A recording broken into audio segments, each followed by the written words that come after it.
Korang pernah tak rasa geram dengan diri sendiri sebab susah nak tidur? Korang cuba paksa pun tak boleh. Phone dah letak jauh-jauh, mata pun dah tutup, kosongkan fikiran pun dah, tapi still susah nak tidur. Saya macam tu lah. Memang selalu susah nak tidur. Kalau dulu memang sampai ke sudah tak dapat nak tidur. Lagi-lagi kalau berjaga tengah malam. Sekarang ni nasib baiklah saya dah jumpa cara untuk nak senang tidur.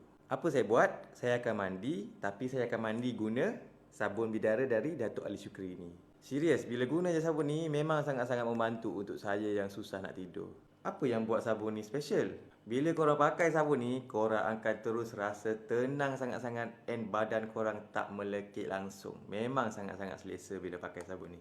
Kalau korang pergi Google pasal daun bidara yang ada dalam sabun ni, korang akan jumpa banyak sangat manfaat dia. Dia memang sangat-sangat bagus untuk yang mana ada masalah insomnia, masalah jerawat, masalah badan berbau, daki-daki semua tu memang dia boleh selesaikan.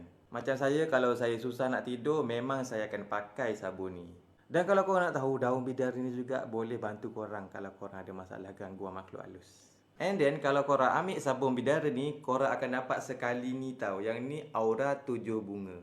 So dua-dua ni memang sangat-sangat best lah untuk korang pakai. Kalau yang ni bau dia macam ada bidara dengan limau macam tu.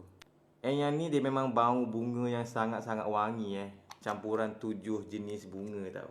And then bila korang nak pakai ni, korang just tekan sekali je tau. Sebab botol ni besar botol ni besar. Yang ni boleh tahan berbulan-bulan kalau korang pakai. Dia macam scrub tau sebenarnya. Dia ada biji-biji tu, so bila korang gosok dekat korang punya badan tu, memang korang akan rasa badan korang hilang semua daki-daki. Korang tengok buih dia pun banyak. So memang sangat-sangat selesa bila korang pakai. So bila dah cuci, memang korang akan rasa kulit korang tu memang sangat-sangat lembut bau pun sedap.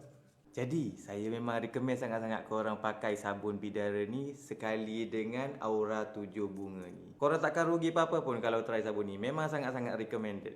Saya sendiri pun dah cuba. Korang bila lagi?